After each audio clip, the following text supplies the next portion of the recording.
Bonjour chers amis, comment ça va? Moi, ça va bien, merci. Qu'est-ce que nous allons apprendre aujourd'hui?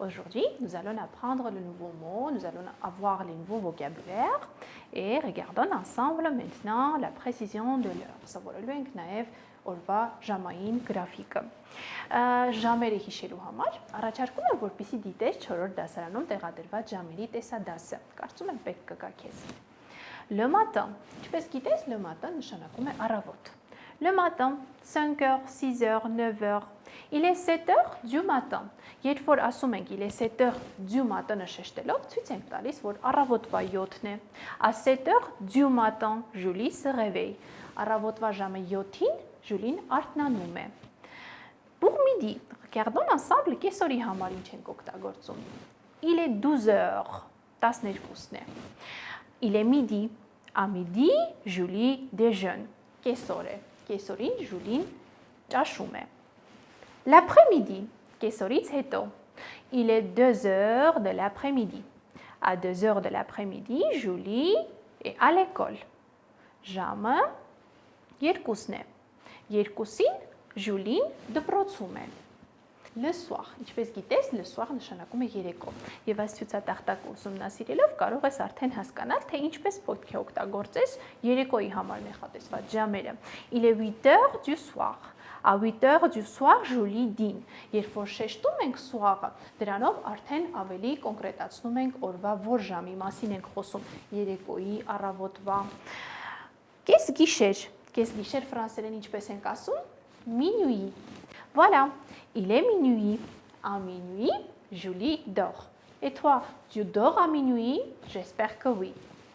Regardons ensemble le texte. Je vais lire le texte et les mots soulignés en vert, ce sont les mots inconnus. Vendredi 16 septembre. J'aime le collège. J'ai beaucoup de copains et de copines. Voilà leurs noms. Nicole, Laurence, Martine, Michel, Didier et André. Nous jouons souvent ensemble dans la cour de l'école. En classe, Michel est mon voisin, mais il mange chez lui et moi, je mange à la cantine. Michel part à midi et il revient à 1h30 de l'après-midi. Nicole et Laurence restent à l'école entre midi et 1h30, comme moi. La cantine n'est pas trop mauvaise. On l'appelle ici le restaurant scolaire, mais tout le monde dit la cantine. C'est une grande salle claire avec des tables rondes et des chaises autour des tables. C'est très sympa. On est 8 par table. On laisse ses affaires sur une chaise et on va prendre un plateau. Chacun se sert lui-même. Sur chaque table, il y a du pain et de l'eau.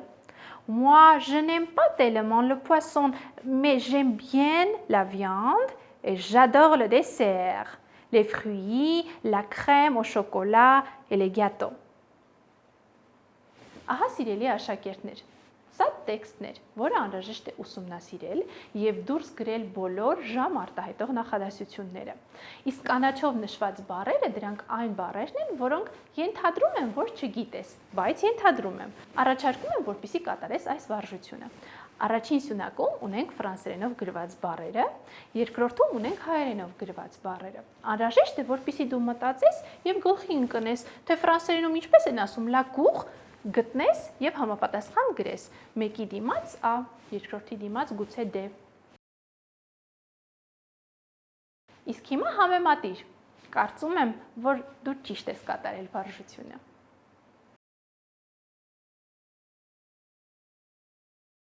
Այժմ առաջարկում եմ, որպեսզի եւս մեկ անգամ լսես տեքստը, որպեսզի կատարես այս հետաքրքիր վարժությունը։ Նկարագրություններ բաժնում կգտնես quizzes. Il faut le faire. Il faut répondre aux questions données. Tadam! Attention, nous avons quelque chose de très intéressant. Rester et laisser. Մնալ եւ թողնել. Դրանց կիրառությունը ֆրանսերենում շատ է եւ անհրաժեշտ է, որպեսզի նախադասություններ կազմելիս ճիշտ կողմնորոշվես, թե որ բայ օգտագործես։ Donc, յուրաքանչյուր ամեն տղա, par exemple, chaque garçon. Յուրաքանչյուր ամեն մարդ, chaque homme. Mais Chacun veut dire son avis.